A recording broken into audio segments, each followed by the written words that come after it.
Hello from the bike. It's been a while and lots has happened, and I thought I might just give a little update on some things.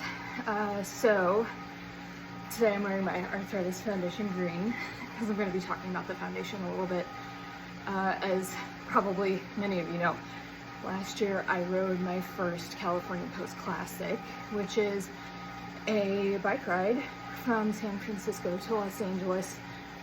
And we ride for awareness of arthritis and all the ways it impacts people, and we raise money to benefit the Arthritis Foundation and lots of things that the Arthritis Foundation does for patients like me, and research and supporting all kinds of programs out there. So one example of something that I was able to do with the help of the foundation was just a couple weeks after the CCC, I went to Washington, D.C. for a Hill Day and went to talk to lawmakers about all the hassles that are life with inflammatory arthritis, that at the time we thought was rheumatoid arthritis for me. And we talked about two priorities, which are the Safe Step Act and PBM reform. Safe Step Act is your doctor prescribes you a medication and your insurance company is no, we want the patient to try something typically cheaper first, and then you have to fail that medication. It has to not work in order for you to get what you were originally prescribed. And then PBMs are pharmacy benefit managers, which are just these mysterious things that work with insurance companies and kind of decide what drugs you get, what the prices are, all kinds of stuff. There's very little visibility into what PBMs are doing, and so we were asking for just some common sense reform, so patients have a better idea of what's going on. So I got to talk to some people about my experience as an RA patient dealing with these things.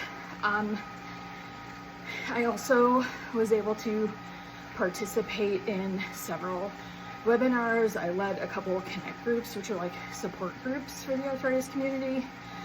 And again, these are all programs that are made possible by the Arthritis Foundation. Fast forward a few months, we get through the holidays.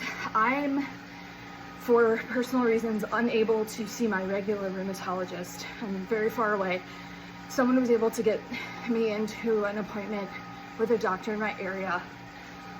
And I have a genetic factor called HLA-B27 that is often associated with something called Ankylosing Spondylitis, which is different than rheumatoid arthritis, but it's kind of in that same family of inflammatory arthritis.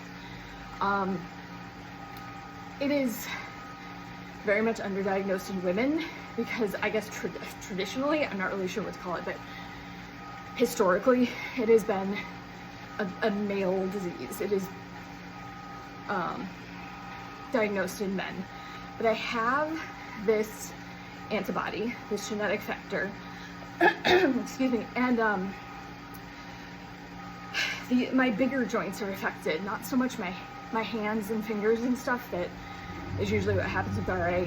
And so this new doctor said, I have a hunch that we're really working with ankylosing spondylitis, so I had an MRI, and the MRI pretty much confirms that I do have inflammation in a very specific area, and unfortunately I already have damage to the joints because of this uncontrolled inflammation.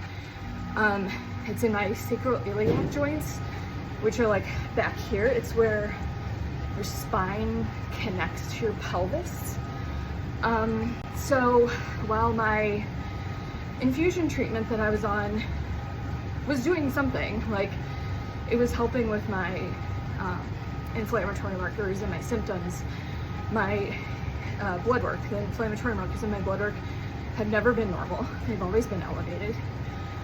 This new doctor gave me some samples of a medication. I guess I should say most meds in rheumatology take months to see the effects, 3 to 6 months.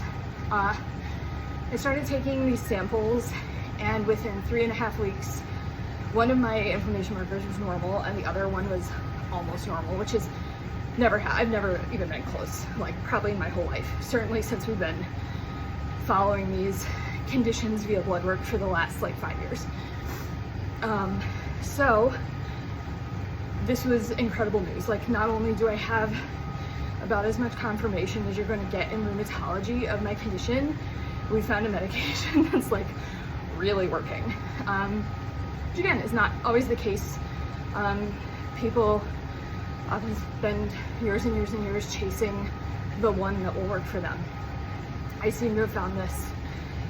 Had a follow-up a week ago where I was officially prescribed this medication.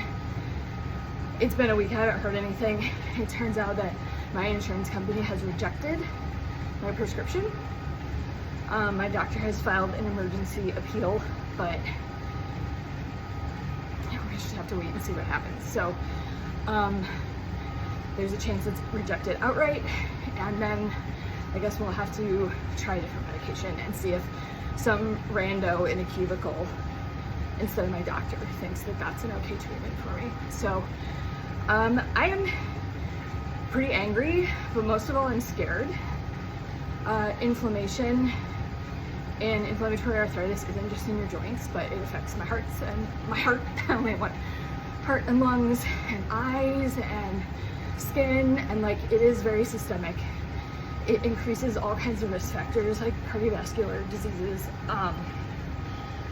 So like, it's not just like, oh, my knee hurts, oh, my back hurts. This is a systemic, serious disease. So now I get to play a waiting game and see what my insurance does. And then why am I talking to you? So I mentioned all of those programs that the Arthritis Foundation has provided and avenues for me to be an advocate and find support in community. There's a helpline to work through these issues. I am riding the California Coast Classic again this September and October to raise money to make sure that all those programs are funded. More money goes to researching new treatments. We have 100 kinds of arthritis and 0 cures. And to make sure that we can still advocate and make sure our lawmakers know that these problems are happening, so that patients hopefully one day are able to get the medications that their doctors actually prescribe for them. So I know it kind of feels like I'm constantly talking about this and asking for money, but that's kind of like, this disease is constantly with me 24/7 every day of my life, and it's really annoying and it's really heartbreaking, and I wish it was different, and it's not going to be different if we don't do something about it. So I guess this is my sort of like official kickoff of my 2026 CCC, and so many of you were so generous last year. It was really touching and means a lot to have so much support, especially when you're not getting it from like the institutions that claim to be there to support you. So